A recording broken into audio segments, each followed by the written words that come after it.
Students, आज हम लोग इंटरमीडिएट की 10वीं poem the song of the free के इम्पोर्टेंट स्टेंजाज का एक्सप्लेनेशन देखेंगे। इस पोएम की रचना सेंट पोएट स्वामी विवेकानंद ने की है। तो आए देखते हैं। पहला स्टेंजा है, the wanted snake its hood unfurls, the flame is tied up doth blaze, the desert air resounds the calls of hurt struck lions rage। तो सबसे पहले हम लोग इस स्टेंजा की आउटलाइन लिखेंगे। The wanted snack dot dot करते हुए लायंस रेज। पहली heading reference, these lines have been taken from the poem The Song of the Free composed by Swami Vivekanand। दूसरी heading contest, in these lines Swami ji tells us the reactions of an injured snake and an injured lion। और explanation लिखेंगे। Swami ji says that on being oppressed, even the wounded animals react with power and anger.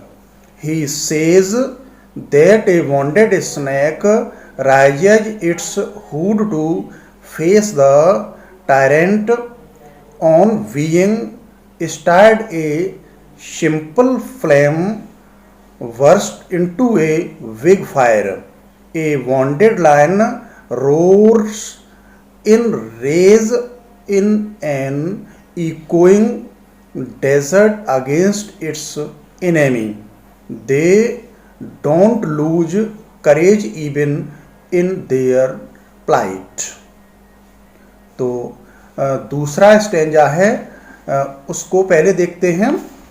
दूसरा stanza है, the cloud puts fourth its delude strength when lighting cleaves its wrist, when the soul is stirred to its inmost depth, great ones unfold their vast।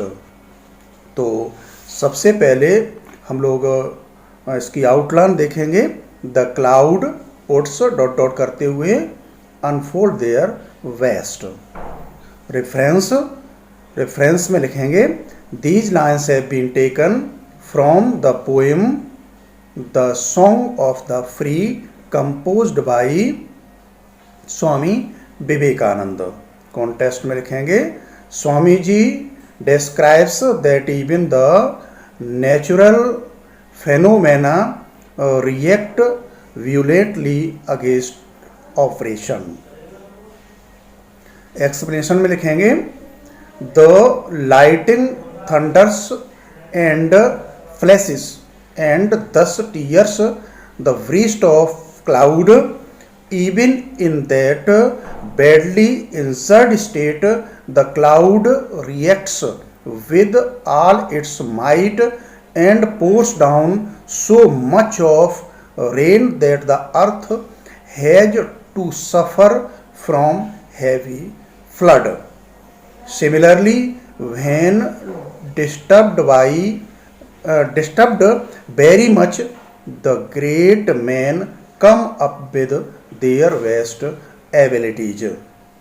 तीसरा जो stanza है उसको देखेंगे। तीसरे stanza की जो लाइन्स हैं, पहले उस स्टेंजा को देखें। Let eyes grow dim and heart grow faint, and friendship fail and love betray, let fate its 100 horrors send, and clouded darkness block the way। तो पहले हम इसकी जो आउटलाइन है वो लिखेंगे।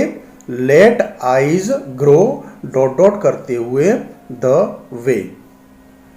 पहला हेडिंग जो है रेफरेंस लिखेंगे। These lines have been taken from the poem The Song of the Free composed by Swami Vivekananda. Context में लिखेंगे, in these lines Swami ji mentions the probable horrors that may appear before you.